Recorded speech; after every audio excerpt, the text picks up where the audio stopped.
جی کتونکو بداوه کې تاسو سره یو بل انتهایی افسوسناک خبر او بریکینګ نیوز لا پېښور څخه شریکو او هغه دا چې پېښور کې د سی ډي ټي تاڼه امن چوک باندې د نامعلوم کسانو لخوا د برید خبر ترلاسه شوی.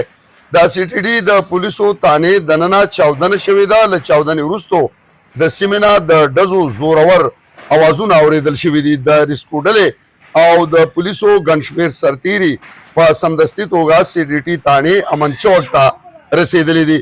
څه ذرایع دعوه لري چې په یاده تانه کې د شارټ سرکټ له کبله اور لګېدلی چې پکې یو پولیس چارواکي خپل ژوند د لاسه ورکړی او په تانه کې موجود بارودي مواد چاودېدو له کبله دغه دماکه رامخې ته شوې او لا د نورو دماکو ویره هم ښودلې شوې ده.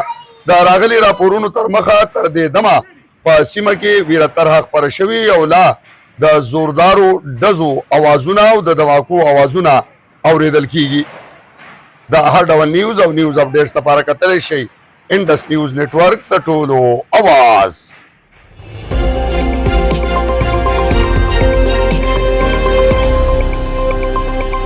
انډس نیوز نیټورک د ټولو اواز.